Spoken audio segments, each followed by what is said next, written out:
Hey everyone, it's Rebecca Undum, your groove finder and author of soon to be released How Mommy Got Her Groove Back.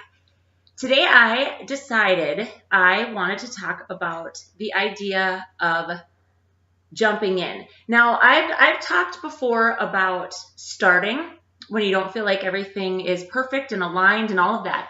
This is a little different, and this has come up now for me several times in the last couple of days.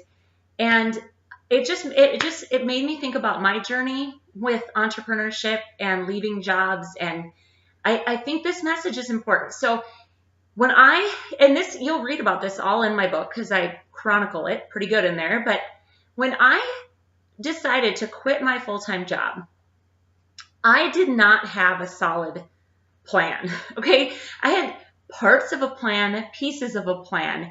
And I remember saying to one of the women I worked with at one time, not even that job that I left, but a friend. She's a friend. I remember saying to her, gosh, I don't really know if what I've been through is, worthy of sharing with people, because I wouldn't necessarily recommend that people just up and quit their jobs. And she was like, oh, well, definitely, people should have some sort of, she agreed, like, yeah, of course not. Then I came, a couple years later to work with my business coach, and I said that to her. I said, well, it's not like I'd recommend people just quit their job. And she looked at me and she said, why not? And I looked at her and I'm like, well, because it's not smart. Because it's not.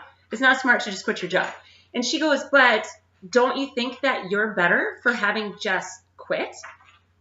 And I kind of smiled and I thought, it's true. Like, here's the thing. I'm not telling you today to quit your job, but I'm also not telling you not to. Because the truth is, for me, I needed mental space. I felt so bound, just completely bound and strangled and suffocated by the daily grind of my job that there was no extra room mentally, emotionally, spiritually for me to think about what I wanted with this entrepreneurship avenue. I didn't have any room for it. I couldn't think about it. So for me, leaving my job was imperative in order to start. For you, that might not be the case. But here's the deal. I truly am kind of just sick of listening to people complain or saying things like, well, I had this great idea, but this isn't working and that's not working and that's not lining up and I don't know about that. You either go for it or you don't. That's it. There's no other way around it. And yeah, does that require just abandoning your job completely? No, it doesn't. But at the end of the day, a lot of times we're holding on to the job because of the security, when really we need to take a look and say, do we really need to live at the level we're living at right now? Am I sacrificing my big dream to hold on to this security? And that oftentimes is the case.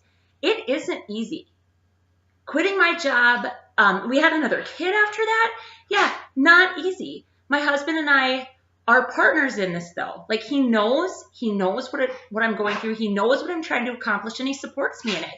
You have to have that. You have to have that communication. But truthfully, there has never been a time more clear to me in my journey than I want to stand here and say, you can quit. And is it the smart thing? Maybe not, but sometimes it's the necessary thing.